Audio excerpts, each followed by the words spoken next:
இன்றைக்கி புதன்கிழமை. இன்றைக்கி ஆஃபீஸில் எல்லோரும் என்ன லஞ்ச் எடுத்துகிட்டு வந்தாங்கன்றது தான் இந்த வீடியோவில் பார்க்க போகிறோம். ஃபஸ்ட்டு அமர்நாத் சாரோட லஞ்சில் தான் ஸ்டார்ட் பண்ண போகிறோம். சார் வந்து கீரை கடையலும் சாதமும் ஆம்லேட்டும் எடுத்துகிட்டு வந்திருந்தார். இந்த கீரை வந்து கடையில் பார்க்குறதுக்கு அரைக்கிற மாதிரி இருந்தது, ஆனால் சாப்பிட்றதுக்கு வேறு டிஃப்ரெண்ட் டேஸ்ட்டாக இருந்தது. என்ன கீரைன்னு தெரியல, ஜோதி பாட்டிக்கு தான் அது தெரியும்னு நினைக்கிறேன்.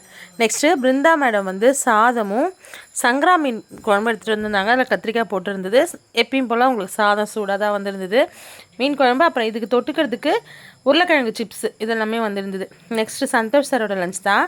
சாரை வந்து இன்றைக்கி கத்திரிக்காய் போட்ட குருமா குழம்பு கூட முட்டை போட்டு எடுத்துகிட்டு வந்திருந்தார். அப்புறம் சாதம். யூஸ்வலாக வெனஸ்டேயில் நான் ஏதாவது நான்வெஜ் செஞ்சு எடுத்துகிட்டு போவேன். அதான் நான் முன்னாடியே சொன்னல, நேற்று வீடியோவில் கூட சொல்லியிருந்தேன். லீவ் விட்டதுலேருந்து காலையில் எழுந்து சமைக்கிறதுக்கு அவ்வளோ லேசியாக இருக்குது. அதுவும் இல்லாமல் இப்போல்லாம் நைட்டில் வேறு கொஞ்சம் மழை பெய்கிற மாதிரி இருக்க, காலையில் சில்லுன்னு இருக்கிறதுனால நல்லா தூக்கம் வந்துடுது. ஏதோ ஒரு டிஃபன் ஏதோ ஒரு லஞ்சு இருக்கிறத வச்சு ஒப்பேற்றி அப்படி தான் போயிட்டுருக்கு.